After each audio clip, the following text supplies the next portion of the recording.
وہ جا کر کے قلعوں کو لگتا تھا. تو سب سے پہلے منجنیق بنی ابراہیم علیہ السلام کے لیے, کیونکہ انہوں نے اتنی بڑی آگ کا علاوہ تیار کیا کہ وہ آگ کے قریب کوئی جا نہیں سکتا تھا. تو ابراہیم علیہ السلام کو ڈالے کیسے؟ تو انہوں نے منجنیق بنائی. تو منجنیق بنا کر کے وہ کئی دنوں سے پریکٹس کر رہے تھے. اس طرح رسہ کھینچیں گے, چھوٹے گا تو ابراہیم کی پیٹ کو جا کے لگے گا, پھر ابراہیم جو ہے وہ آگ میں چلا جائے گا. لیکن جس وقت ابراہیم علیہ السلام کا کرتا اتار کر ان لوگوں نے منجنیق پر ابراہیم علیہ السلام کو بٹھایا اور رسہ کھینچا, تو اب رسہ ان سے کھینچاتا نہیں تھا. کیوں نہیں کھینچاتا تھا؟ اس لیے کہ فرشتے رو کر کہتے اللہ تیرا ابراہیم تیرا نام لیوا, اب وہ آگ میں ڈال دیا جائے گا, ہم اس کی مدد کے لیے جانا چاہتے ہیں. تو فرشتے مدد کے لیے آ گئے. ادھر سے نمرود والے رسہ کھینچتے, ادھر سے فرشتے رسہ کھینچتے. تو فرشتوں کی طاقت کے سامنے نمرودی ناکام رہے, تو وہ رسہ کھینچ نہیں پا رہے تھے. اب وہ حیران ہو گئے, کئی دنوں سے ہم پریکٹس کر رہے ہیں, کئی دنوں سے مشق کر رہے ہیں رسہ کھینچنے کی, ابھی تھوڑی دیر پہلے تک کہ رسہ کھینچ رہا تھا آسانی سے, اب نہیں کھینچتا. اس وقت ایک بڈھا سر پہ کمبل ڈال کر آیا اور اس بڈھے نے کہا کہ رسہ کیوں نہیں کھینچتا؟ اس نے ان لوگوں نے کہا اے بزرگ پتہ نہیں کیوں نہیں کھینچتا. تو اس وقت اس بڈھے نے کہا ایک کام کرو, 10-12 عورتوں کو بلا کر کے لاؤ. 10-12 عورتیں بلا کر لائی گئی. اس وقت اس نے کہا, نمرودی اس عورتوں سے اس بڈھے نے کہا اپنے سر سے دوپٹہ ہٹا لو اور اپنے گلے میں لٹکا لو.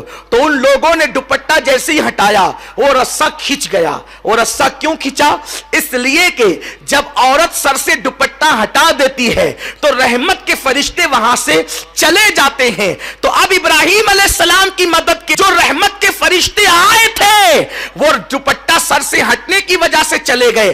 حالانکہ وہاں اللہ کا پیغمبر موجود ہے, پیغمبر کی موجودگی کے باوجود اگر عورتیں سر سے دوپٹہ ہٹا دیں تو رحمت کے فرشتے وہاں سے چلے جاتے ہیں. تو کیا تمہارے گھر میں کوئی پیغمبر ہے؟ کوئی تمہارے گھر میں کوئی صحابی ہے؟ تمہارے گھر میں کوئی ولی ہے؟ نادانو تمہاری تکلیفوں کا علاج صرف تمہارے پردے میں ہے. پردے میں رہ کر دیکھو, پھر میرے اللہ کی قدرت دیکھنا, اس کے کرم کی بارشیں دیکھنا.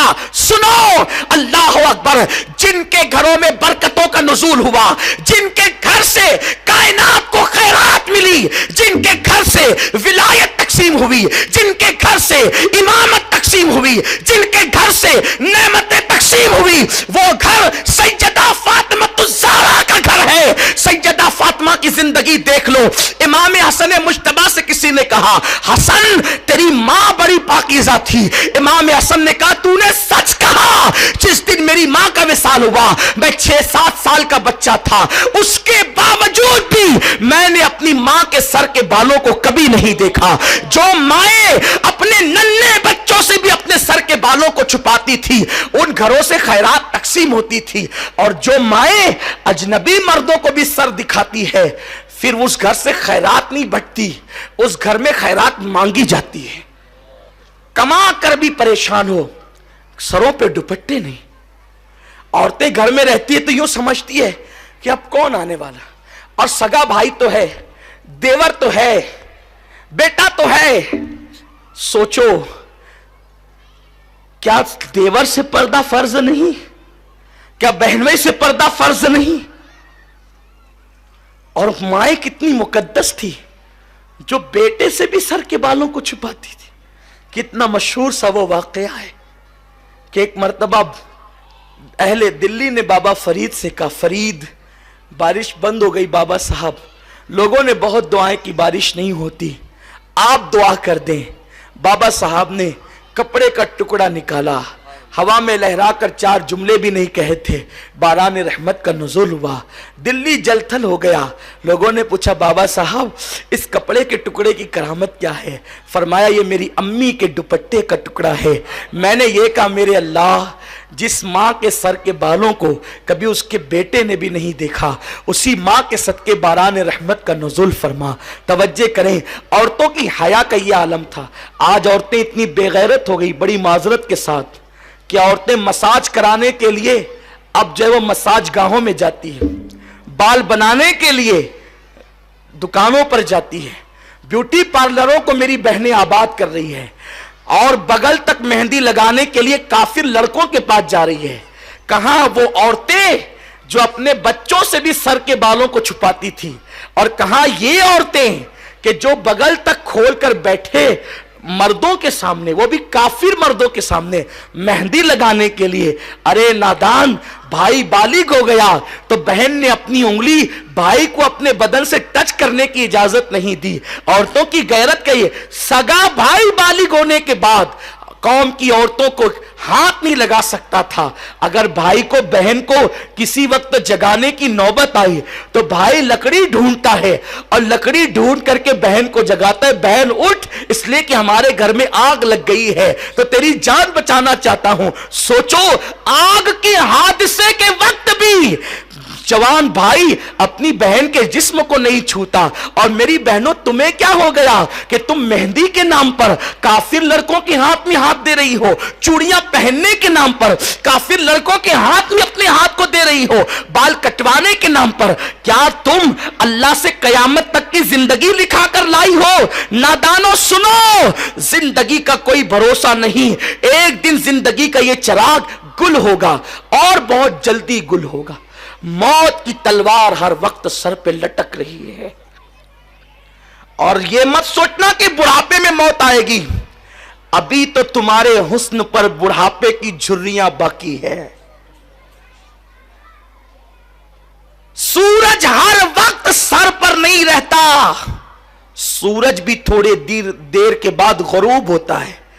میری بہن, جب سورج کا شباب ڈھل جاتا ہے تو تیرا شباب کتنے دن تک رہے گا؟ گل مسکرا کر مرجھا جاتے تو تیرا حسن کتنے دن تک مسکرائے گا؟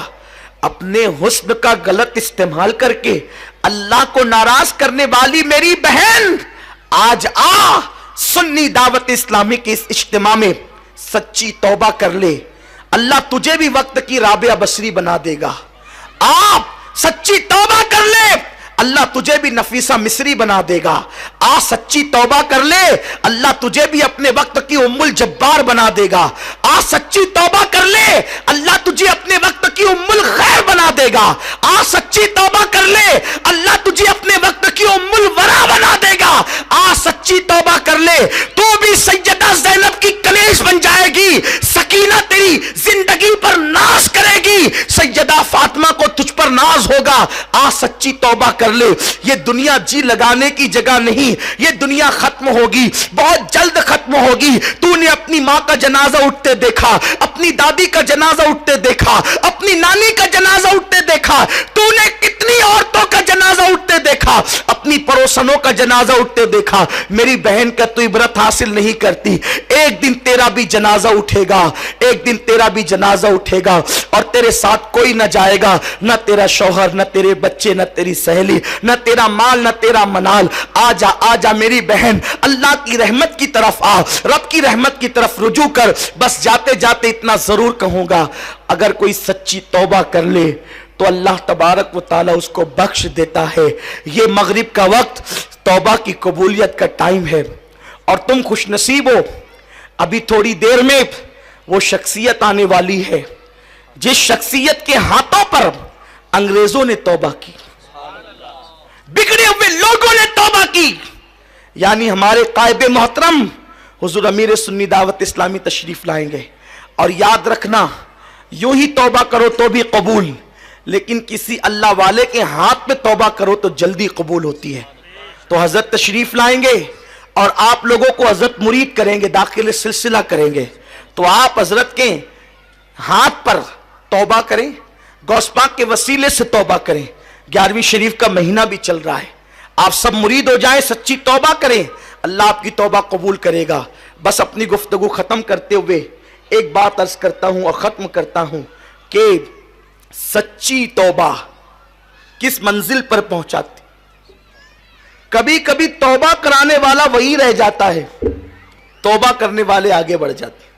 ہاں, حضرت ذوالنون مصری رحمت اللہ تعالی علیہ فرماتے ہیں کہ میں دریا کی سیر کو گیا تو میں نے دیکھا ایک لڑکی اپنے فرینڈ کے ساتھ, جس کے ساتھ وہ ناجائز محبت کرتی تھی, اس کے ساتھ آئی. ان کے پاس ستار تھا,